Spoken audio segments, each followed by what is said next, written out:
Welcome everybody to Into the Fire. It is February the 21st, 2025. I had a little lisp there. Sorry. I'm glad that everybody's here. I'm seeing a lot of the people are already tuned in and they're checking it out and leaving comments. I love it. This is going to be a really good show tonight. I think it's going to be one that Zarkishan is somebody that I wanted to have on a long time ago. He was one of the original people that I had on the list of people to bring on.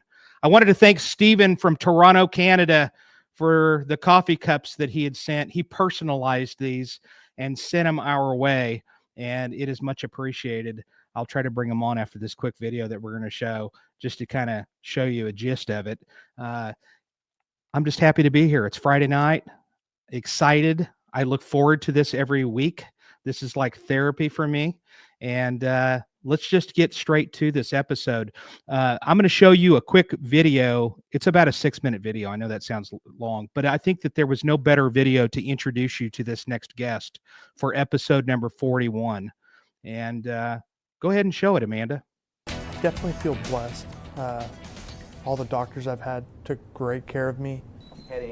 Tonight, the Tulsa police officer who survived being shot in the head during a traffic stop is sharing his story of triumph, exclusively with News on 6.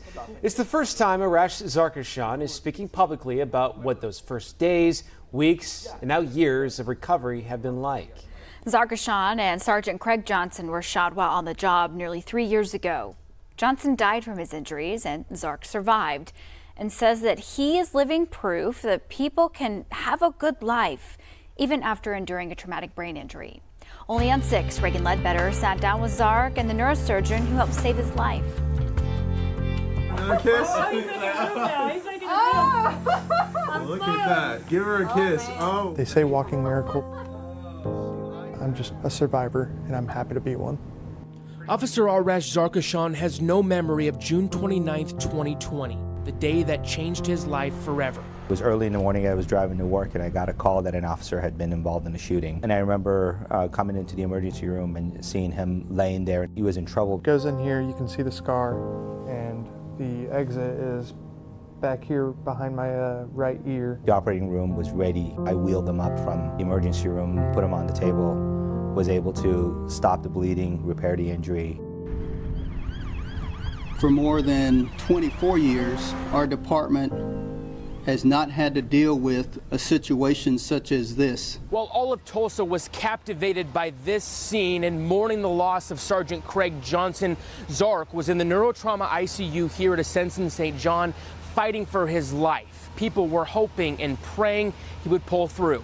The challenge was not knowing what happened and getting everything, all the information from other people. From News on 6, this is breaking news.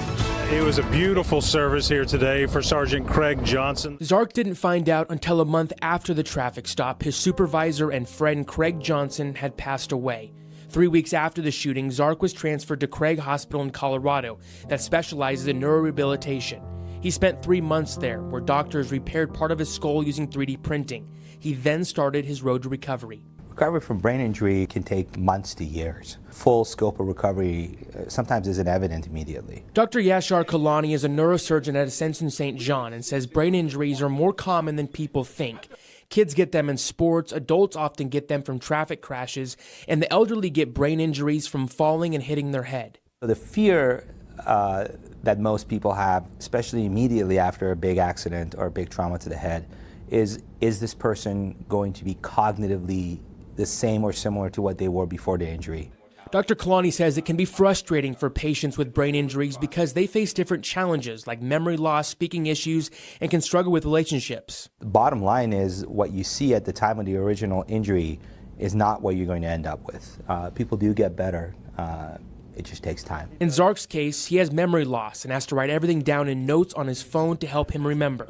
The deficits that they have are real. People do learn to cope with it and people do learn to go on and resume their life, but what's really required is for the patient themselves to have a certain degree of protoplasm and willingness to engage in the therapy, but also for their family to be supportive, their community to be supportive. Support from family and friends is something Zark has had from day one. Tulsa has had his back. I'm always reminded of people that would come over to Colorado just to visit me. You know, Chief Franklin did, the mayor even did at one point, and then just friends from Oklahoma City that I had before moving here. They surprised me on my birthday. Even brought my dog, which that was special for me. When Zark finally got back to Oklahoma in October of 2020, other than getting Whataburger, there was one thing on his mind: going back to work. When you went back to TPD finally, when they finally let you come back, what was that moment like? November 3rd, I remember the day. I remember Chad Murtaugh, one of my friends, he's on the department. He came, picked me up, and we took a back to work picture. It was like first day back to school or something. It was just awesome. And going over there, it was like they had a party for me, which wasn't necessary, but it made me feel special. There's no doubt it has been a long road to recovery, and Zark faces battles every day because of his brain injury. But he's thankful to be alive and thankful for the people who have helped him along the way. This is the neurotrauma ICU. This is where I was. It has always been important to Zark to visit and thank the many men and women who cared for him in the hospital. Although he doesn't remember most of them, they remember him. I know of Alex. Alex was one of my main nurses. Zark's recovery took dozens of people watching over him 24 hours a day, and each one of them played a crucial role. It's a multidisciplinary group of neurosurgeons, trauma surgeons, neurointensivists, nurses, therapists, all working together to give the care. How are you? I'm good. I'm a hugger. You are? That's great. Man, I'm happy to have been taken care of by his team, because I don't know if I'd have been here if I wasn't. Dr. Kalani says some people see a person with a traumatic brain injury and think the person should just be grateful to be alive. Officer Zarkashan is being awarded the Oklahoma Purple Heart. But he says they can have much more than that. They can actually thrive. Beyond thankful to just still be able to walk around, and I've made amazing friends throughout the process. I mean, I'd consider you and I friends. Dr. Kalani and I are outstanding friends now. It brings a warm smile to my face every time I see him and I see how far he's come and what great improvements he's made. You do get better. For me, I'm still getting better. What's next for Zark? He tells me he's actually going back to school to get his master's in IT. I asked him why IT, and he said, I've always been techie. Reagan Ledbetter, Oklahoma's own News on 6. Let me tell you a little bit about Zark. I'm going to call him Zark. His first name is Rash. And so, because he's had to correct me on that a few times. He was born and raised in Moore, Oklahoma. Growing up, he became fluent in both Farsi, which is Persian, and English. His parents moved to Oklahoma in the 70s to build a better life. As an eldest of 3 siblings with a younger brother and sister, he took on a leadership role early on. He attended college in Oklahoma, and after graduating, he applied to various police departments. When he was accepted to the Tulsa Police Academy, he packed up and moved to Tulsa. He started the police academy May of 2019 and graduated that December. After completing all of the required training, he got cut loose to first shift David Squad, which happens to be in the east part of the city. And when he finally made it and was fortunate enough to work under an incredible supervisor, Sergeant Craig Johnson. And let's bring him on. Welcome. You're my friend too. He's a good friend. I consider him a good friend. Welcome to your very first podcast. Thank you, Jason. Love having you here. And we're going to talk a little bit about kind of your journey. You had applied at other police departments, and I didn't know you were from Moore. I'm from Mustang, so we're from a stone's throw away from one another. And I kind of did the same thing. I applied at several different departments, and I was lucky enough to get on at Tulsa, and that's what led me here as well. So we kind of share that a little bit, because I used to cruise up and down 12th Street a bunch when I was a kid. That was you probably know where my dad's restaurant is or was then. Really? What was it called? Mama Lou's, right there off of 12th and 35. Oh yeah, I've heard of it many times. Yes. Mm-hmm. So I've probably been there. So then you came here to the department in May of 2019, and after getting through field training, what was the month when you got out of field training? roughly. I think you'd been out 6 weeks, maybe. Is that sound about right? Yeah, 6-ish weeks or so. Yeah. I think I got out of field training sometime in March because that's whenever I bought my house, Okay. and the time frame seemed right. Yeah, and it wasn't very long. And so I remember you specifically in the academy just because of your name. And I remember going, okay, what kind of a name? What kind of a name is Zarkashan? And so he helped me out with his name, and I do remember you from that point in the academy because I always get messages. Sorry, I'm getting a message from prison right now. I know that's kind of the cool part of my job. I get messages not only from outside of prison, but from inside of prison too. Dude, I get Anyway. dying a lot now. Yeah. So anyway, long story short of it, basically you hit the streets. And what was it that made you want to become a cop to begin with? And so my brother likes to make fun of me for this. But whenever I was a kid, we were actually in Iran at my aunt's house, and we were watching the movie SWAT, and the one with Colin Farrell. But we were watching it, and I was a kid, and I turned around to my brother and I said, "Man, I want to be on the SWAT team." And he's made fun of me ever since. And well, then I became a cop, and I'd love to do it, but that's kind of what started it, is, kind of being exposed to all the shows and the movies. And then just, I don't know, it's cool what you can do as a police officer. You can influence people's lives in a really, really good way. Yeah. You really can. I mean, I know a lot of people look at it like, oh man, cops, they're only out to get you. You're only going to have a bad experience with the cops. But I feel like you can give them a good experience.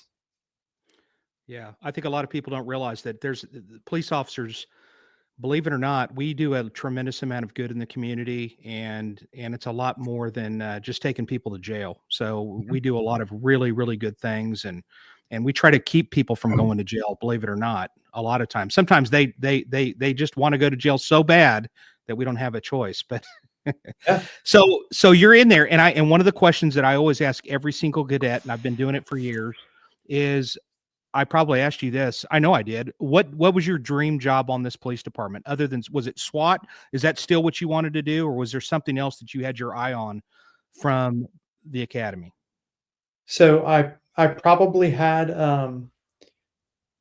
Andy Mack and Griff before you and I had met, and I really wanted to go to narcotics. That was where I wanted to go. Yeah. And Griffin and I used to be partners back in the day. Yeah. So good people, and just a really good cop. And so's the other one as well. So Andy McKenzie was a great cop too. And I love his brother. Randy is one of my favorite people. So yeah, but so then you get out there and you're working the streets. Do you have a pretty good memory of that period of time? I know up into that period of time, right? So yeah, I have a pretty decent memory up until like close to the time period of the shooting. I remember as soon as I got cut loose to one David, I know Craig was very, very he pushed us to be proactive. He loved it because he was a pretty proactive supervisor. He loved backing us. So I got there, and he would tell us I'd like at least one citation and one good FI from you guys per night. And if you can get a felony arrest too, great. Mm-hmm. So yeah. he loved pushing us to be proactive. And just for the listeners, an FI is a field interview report. It's basically you had a contact with somebody, and you're making a record of that. And why are those important? Well, the son of Sam was put in a specific area based on a parking ticket. So, I mean, literally, it's those little contexts. It shows people in a specific area at a certain time, and it just updates people's information and stuff when the cops have contact with them. So that's what he's referring to. And so you're out there, and that specific night that we're talking about, kind of lead us up to what was going on that night, and how you ended up kind of involved in this situation to begin with, as far as the stop. So I want to tell everybody, I was assigned to the David 3 beat. That was my area. So if you're in Tulsa, familiar with it, that's the 27th and Memorial area. And I just kind of wanted to go out and be proactive. And we were in the lull of the night, that 3 a.m., 4 a.m., it kind of starts to really die down. But I still wanted to go out there and push.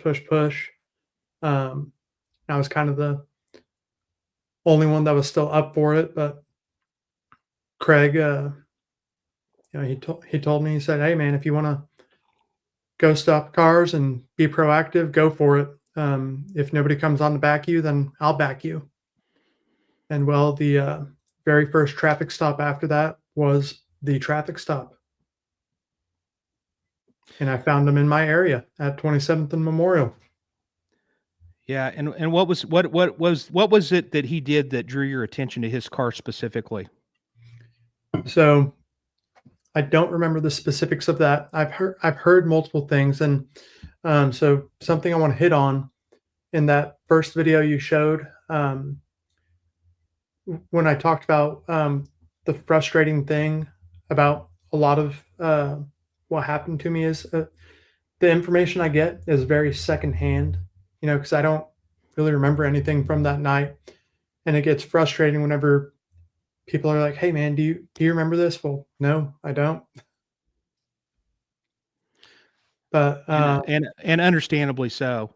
So essentially, I'll tell you that this car had pulled out in front of him, and this was something that was at least talked about on the stop. And he's never seen the video of the actual traffic stop, and I don't know that I could watch it either if it was my situation. I don't know that I could watch it either. It is available. I mean, if you really looked for it, you could find it on YouTube. It definitely shows the traffic stop that lasted over 15 minutes. They had an interaction with an individual that identified himself as David Ware, and he was very, very difficult to deal with and being very argumentative throughout this stop.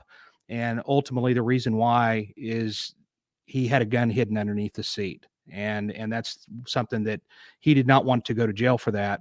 And then, so this turned into a situation where you guys get into a use of force moment where you're trying to get him out of the car to essentially tow the car. The car tag was out, insurance, no insurance, et cetera, et cetera. And that's essentially what had happened. And then in the midst of this, that's when he had ended up reaching, while they were trying to get him out of the car, he reached underneath the seat, and then he ended up shooting both Craig Johnson and Zarkishan, each one of them critically. Very, very, very critical situation. And then both were arriving officers, and there's Craig there. Arriving officers had arrived, and in my opinion, truly heroic actions by the arriving officers that really, including a Oklahoma Highway patrolman that really came to aid the both of them, and then they transported you both off to the hospital. Mm-hmm. So you don't remember that portion of this story. That's a part that you may have heard this and that. And I'm just trying to bring people up to speed. The thing about the OHP trooper really stood out to me, and not just him, just the officers that were his squad mates. My gosh, showing up, and just really incredible sight to watch them at work and trying to save the both of you. Unfortunately, Craig died the next day. And I'll tell you something that you may not know is that I got called early that morning, and our whole team got mobilized, and you already knew that. But I got told, that both of you had been shot critically, and this is something that I've never experienced in my career. where we had an officer on the possibly going to die, and I've been on the job for a long, long time. And fortunately, we hadn't lost anybody. And then I went to St. Francis Hospital, and you were at St. John's Hospital. And so this began your journey of recovery. So tell us, you end up going to Colorado. We'll probably touch more upon that portion of it, because I want to make a note of mentioning somebody down the line. You end up going to, once you recover from the hospital, and you, far from being completely recovered, you end up getting sent to a rehab facility. And where at in Colorado? Where was that at? So it was Englewood, Colorado, pretty much Denver area. Yeah. And you were there for a tremendous time. Hospital. Sorry, what was that? And you were there for quite some time, and several months. Yeah. And show us just give us a peek right now. Your leg is in a cast. Yeah. And down he's in a cast right now, and we saw him hobbling over to the door a little bit ago. And you just recently had another surgery in reference to this incident. And what was that about? So if you don't mind sharing. No, it's fine. One of the bullets that hit me, the one that hit me in the hip, it ricocheted and nicked my sciatic nerve, and it killed the nerves on the outside of my leg going down. So, you and I, or your feet probably, you can go up, side to side, do all that jazz. My left foot kind of just drug along. I couldn't raise it up or anything. Now, was that something that you ended up having more and more complications with as time went on? Or was that something you've just been dealing with since the incident? So it's been there since the incident. It was quite a bit worse whenever I had the nerve pain. And we got the nerve pain under control. That was pretty bad in the hospital. They tried just about everything to get it under control. And finally, the medication that worked for me is Lyrica. Okay. I think I've heard of that. And what does that exactly do? It's just nerve pain medication. Okay, nerve pain. Yeah. And then so you're dealing with that right now, and it's looking good. Your prognosis is good, I take it, right? Yeah.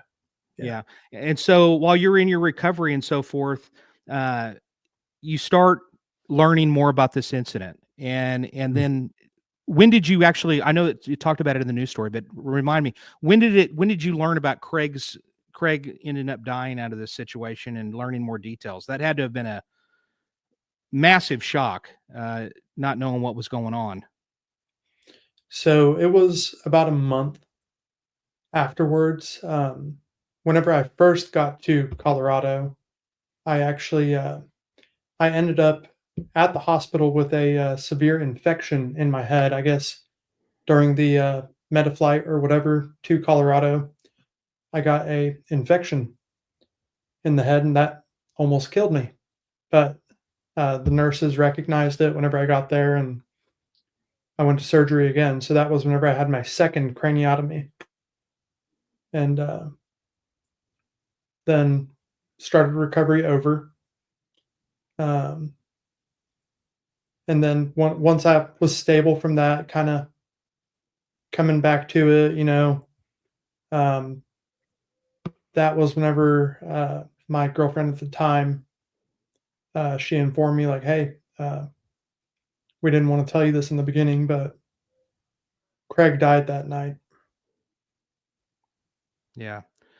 Yeah. And I didn't know Craig incredibly well. I knew him. As a matter of fact, I spoke to him via a friend of his at least once, because I remember it. It wasn't too long before this, and very nice guy. He had a passion for copper theft.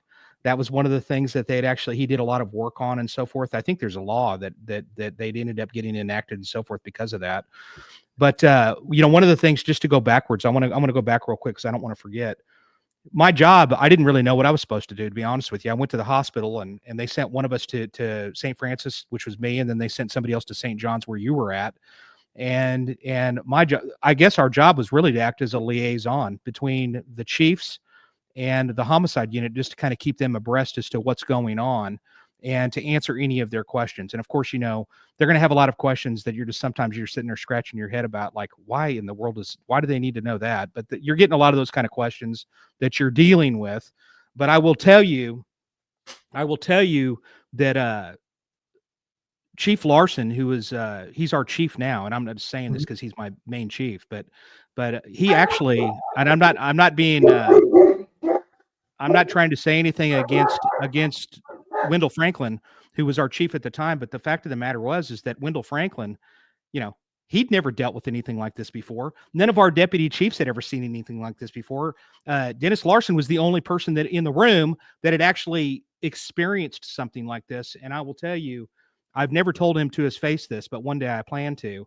And that is that he was running this department. And I was very, very impressed with the decisions that he was essentially telling the chief what he needed to do.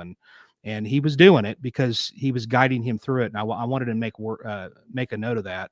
And just the outpouring of support that happened for you and for Craig was something incredible. I don't ever want to see that again, but it was incredible that was going on. So you get on, you're dealing with this at the rehab facility, and your job, what you're wanting to do is you're wanting to get back out onto the streets. That's the goal, to be a cop. And that's something you've talked about nonstop this entire journey. And you made great strides, and tell us about kind of how that journey was coming along and that you did make it to the streets. I did. I made it back to the streets. It was short-lived. I went back through field training. I kind of expected that, but I went back through field training, shortened version of it, in East Tulsa again.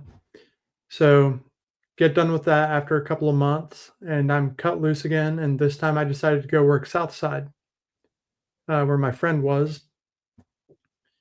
And 2 or 3 days into it, ended up getting sick on actually, I wasn't on a call. I went to go see Doremus. You know who I'm talking about. He was working a 89, which for the listeners is a off-duty job. So he was working his 89, went to go see him because he was one of my field training officers. And I ended up feeling sick. So I told him and my buddy that I was with, hey, something isn't right. I need one of you to take me to the hospital.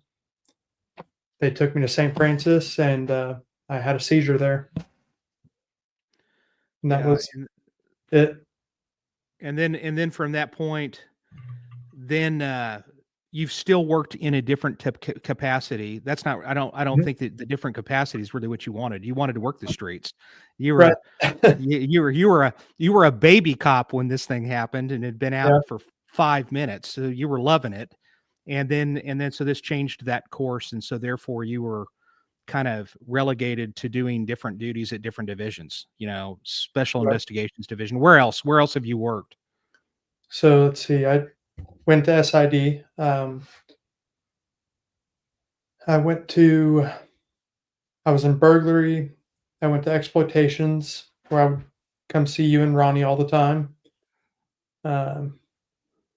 Property room, the academy. I think the only place I haven't gone to is SOD. Okay. Yeah. Yeah. And so you've done all of that stuff. And in the midst of all of this right now, you have been working very hard at getting a degree. You're working on your degree in what? So I'm doing a master's degree in MIS with a concentration in cybersecurity. I was talking to my advisor today, actually. I have 3 courses left.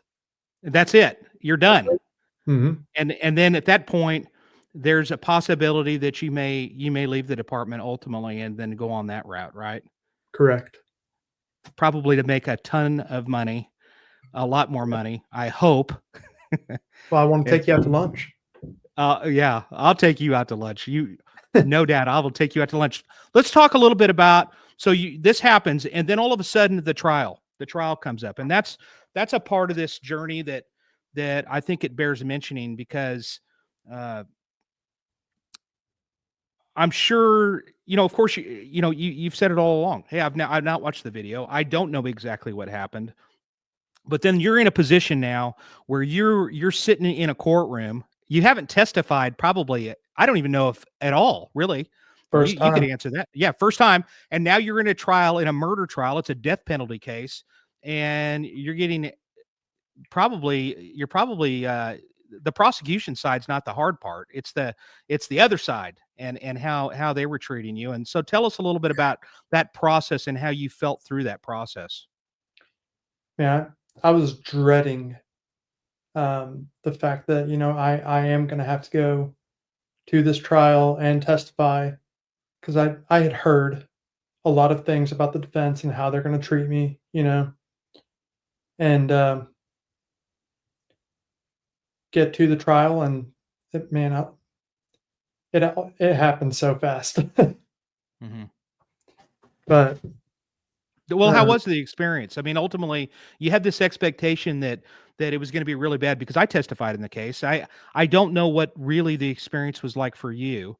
So was it not near as bad as what you had expected, at least from the treatment from the defense attorney? Because I hadn't heard one way or the other. Or was it as advertised? It was as advertised, and I didn't really appreciate him pushing for me to watch the dash cam and body cam video. Like, no, I don't want to watch it. I'm trying to protect myself, and I don't really know what good comes out of me watching something where I know what the outcome is going to be, Right. And see, I didn't know that. So that's interesting to me. And so apparently the judge found in favor of not making you watch it. Is that correct? Right. Yeah. What was the jury's reaction, just incidentally, when you were sitting there? Were you able to get a sense from the jury that they were kind of on your side, or? I feel like they were, I think they kind of felt for me. We feel bad for this guy. Like, why are you trying to punish him and make him watch this? And really, what do you think that honestly, what do you think that the motive of that was on his part? I'd hate to say that he was purposely trying to hurt me by making me watch it. I think he was trying to get a reaction out of me. Okay. Yeah. Yeah. Yeah. That's probably a good way to characterize it. And that's probably what he was looking to do. Yeah. I mean, it's one of those things that, yeah, it's a crazy deal. It was a death penalty trial, like I said, and the defendant, if I'm not mistaken, he did get convicted and he got sentenced to death. Is that correct? He did. And so there was another guy that actually got arrested as well. And the other individual was an individual that David Ware had ended up calling, and he called him on the phone. You can hear it on that traffic stop, literally, if you watch this video of this. And he calls for him that he needs help and all this other jazz. And then he ends up showing up. And as this is going on and they're struggling with him, he pulls up into the neighborhood, and that's where David ends up leaving the car and running up to him. And then he takes him, gives him a ride. And I can't remember, he got 20-something years. Is that right? Or did that get amended to a lesser or something? So, yeah, it did get amended, because they got him on 2 counts of the accessory, which got amended to 1. And so earlier, whenever I was telling you, I'm getting a lot of Vine alerts. They're about him. He's getting released. He's going to be out on parole August. No kidding. The second guy. Yep. Yeah, because that was so the second guy, I think originally, if I'm not mistaken, and correct me if I'm wrong at any point, I thought he got like 25 years or 20-something years. Then they cut it in like half. So he literally got sentenced to like 12, or is that right? Yeah, so it was originally 24, and then it got cut in half whenever they made it. They considered both acts that he committed, the driving him away, helping him get rid of the gun. They changed it to where instead of it being 2 acts, they put it all under 1 act.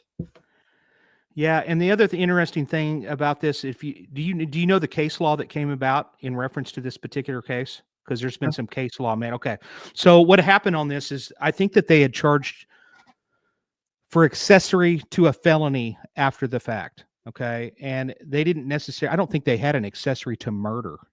And I think what it ended up happening is that they had charged them originally with I think that they charged them with accessory to murder, and then that ended up getting thrown out, or there was some weird technicality. So now they have made the law that just because the person didn't end up dying, when death is imminent or probable on a particular case, it's okay to charge them with that. And it's something along those lines. It's case law now, so that's actually a positive thing. So the outpouring of support, tell me what that was like for you as far as the community. You probably got messages. Well, you know Blake Shelton. You met Blake Shelton out of this deal, and you got an outpouring of support that was probably from throughout the world. Is that correct? Yeah, I got a lot of love. You know, every now and then I'll still get some love through like Facebook Messenger or something, and I always appreciate it. Sometimes this is going to sound really crappy, but sometimes I still get like the screw you pig or something like that. And I ignore them. I never respond ever, but it still happens every now and then. Man, that's shocking to me. But there's always somebody out there that, anyway, that's shocking to me.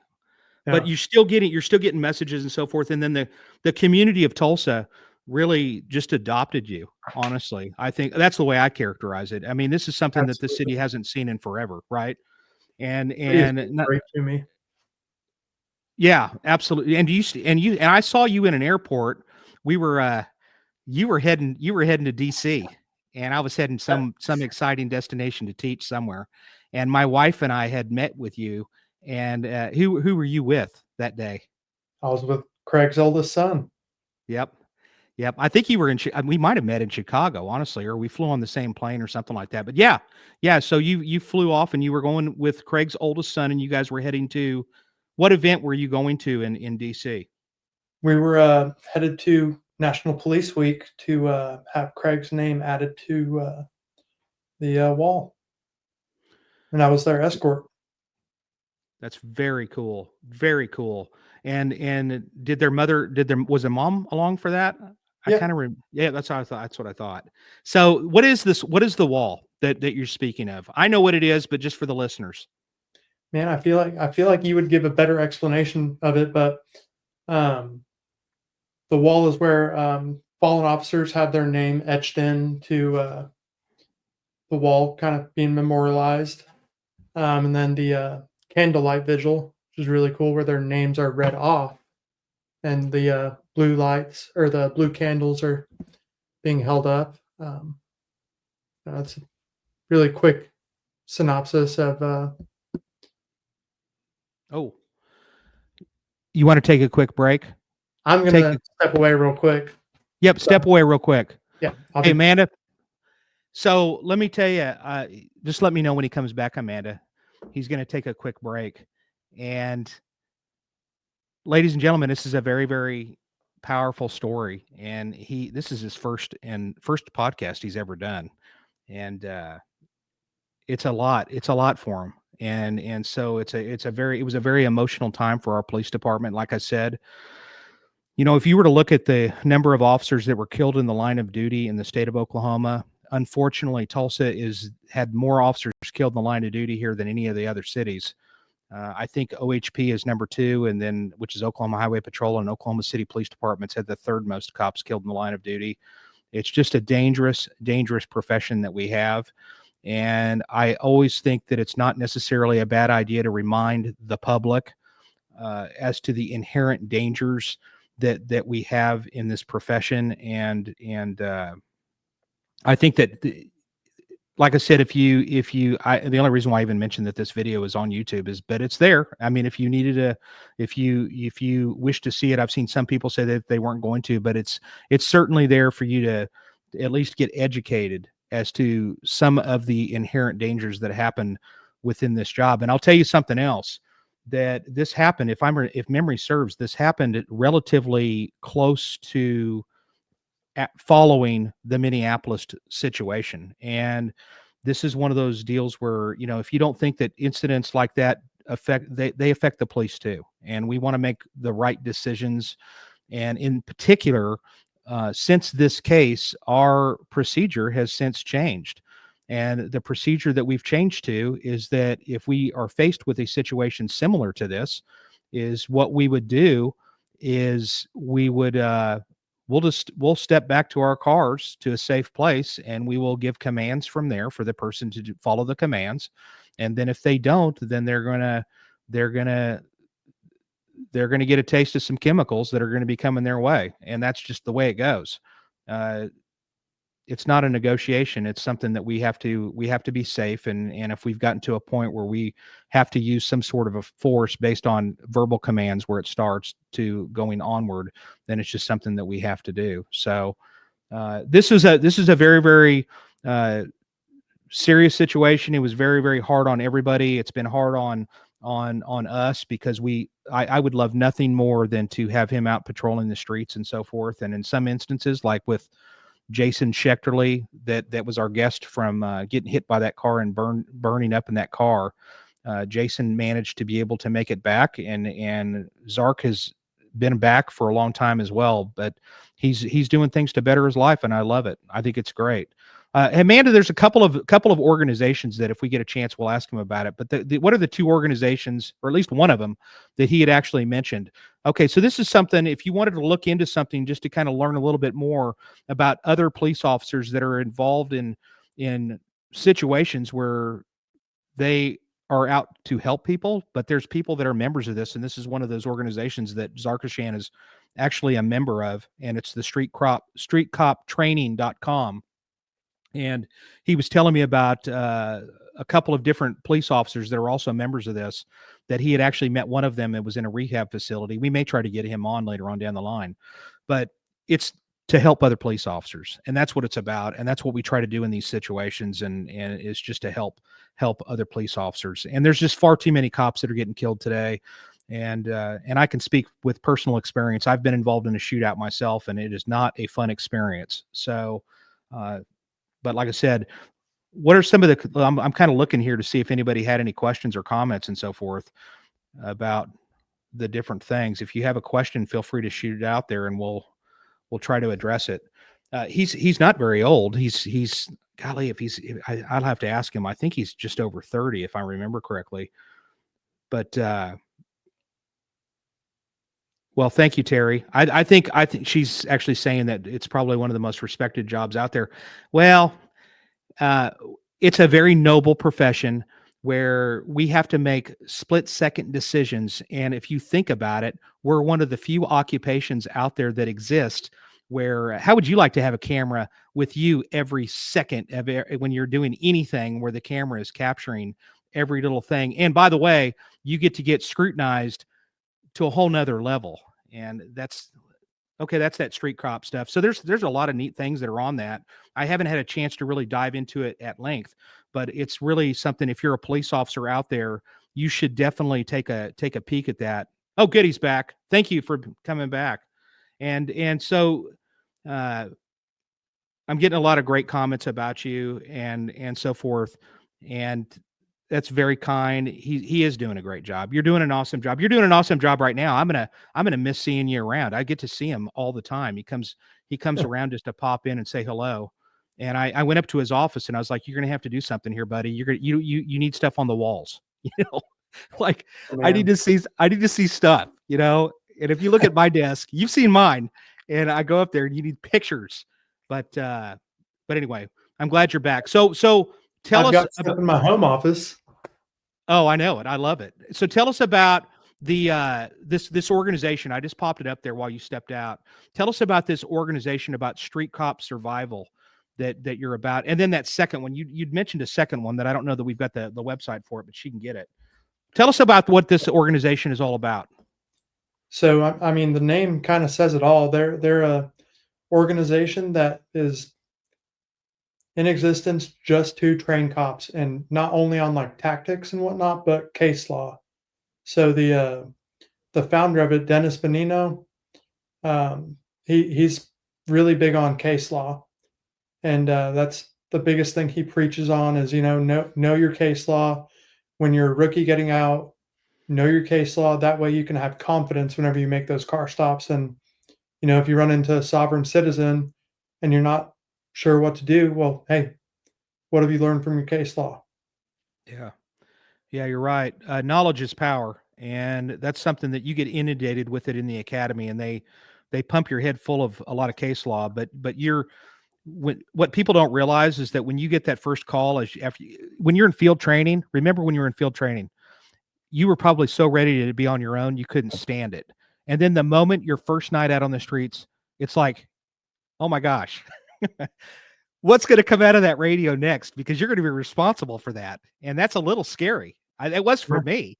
I was like, hey, I'll volunteer for that road hazard, because you're everything falls on you at this point. And those other cops, man, they're going to help you, but they're expecting you to do it. So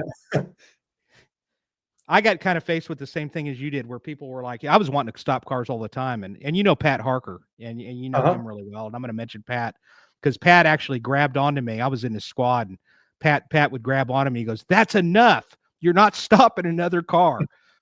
That's it. Come with me. He took me to where the other cops were, and he said, no more. We could only handle that for a few hours at a time. But, because I was a hard charger too, like you were.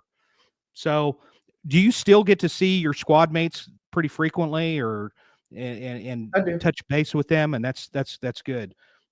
Have you been contacted by any other police officers that have been faced with other than that organization, but have been faced with a similar situation, just for like guidance or to talk about what you experienced? And so I have by somebody in OKC. Let's see. Mainly it's people through that organization, because we're all part of that Survivors Club. If I see somebody chime in on, man, I'm struggling with this after my injuries, I'll chime in and try to offer guidance. One of the things I like to offer them is, look for a brotherhood outside of that thin blue line. We get so sucked into it, and I think it's healthy to have an outlet that's, not the police department, which I'm sure you're familiar with Mighty Oaks. That's what Mighty Oaks is for me. Yeah. So good. You're a part of that as well. Mm-hmm. And what was that there's another organization that you'd mentioned, and I at least want to make mention of it. It wasn't this. The Justice Academy. Okay. And what is that exactly? Remind us tell me what that was again. So they're pretty similar to street cops training. Okay. It's building your knowledge. You get to meet other cops. Is it all free training, or is there a cost with this? So yeah, there's a cost to attend the trainings. That the organization themselves, like Street Cop will look for an agency to host, and then the officers will get a discounted rate for going to the class. Good.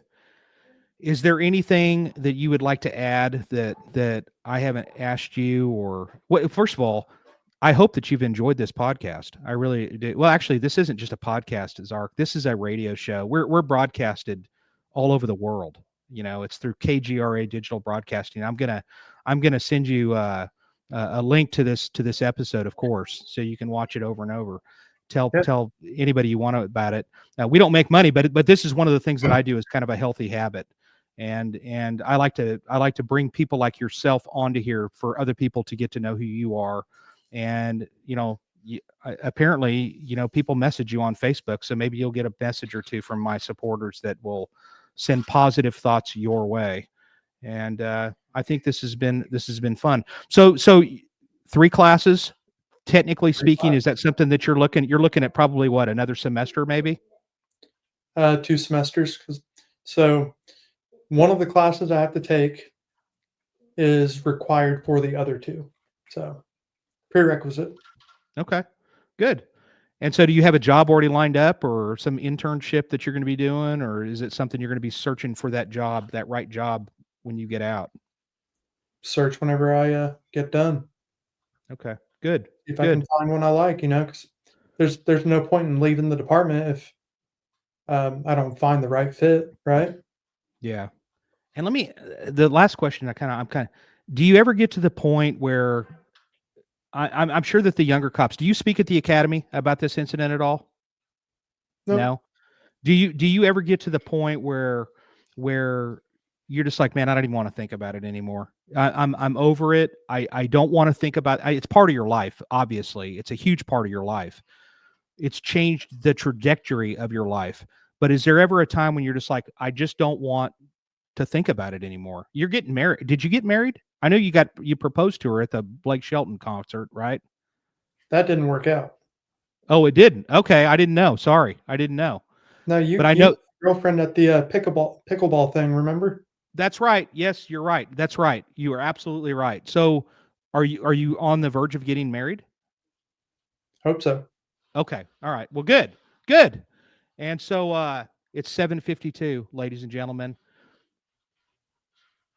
And yeah, sorry, ladies, he's taken because he's a good dude. He's a good guy. I really do appreciate the fact that you were here, and you know that we're brothers for life, no matter what. I mean, we're both Tulsa cops, and I'm telling you, I really, really, and I'm not the only one. Everybody that's on this police department, past and present, and you're a huge part, and you're going to be missed when you finally leave. But you're still part of us. You know, you're the part of that brotherhood. So we appreciate it very, very much. Anything else? Tulsa. Do what? I'm not going to leave Tulsa. I'm not going to move back to Moore. Good, because we'll have to go get a drink, or we'll have to go get a cup of coffee, or get some lunch for sure. I keep telling you that we need to make that happen. Ronnie Leatherman, incidentally, who was the guy that I worked with most, he was the lead detective in that particular case. Ronnie did an extraordinary job, and we did everybody in our unit did a lot of work on that. So we were glad to get where we needed to be in a very, very quick fashion. Ladies and gentlemen, it has been a great honor for you all to join us. Thank you. I appreciate you for joining us. Zark, I really do. I appreciate it very much. And next week, oh, absolutely, man. I couldn't think of a better guest to have on here. I've wanted you on here about, several weeks ago. But well, you asked me before you started doing the show. That's right. I did. It was in the first list of people, and you said absolutely. Yeah. Anytime. And so I'm glad that we finally made it happen. That's perfect.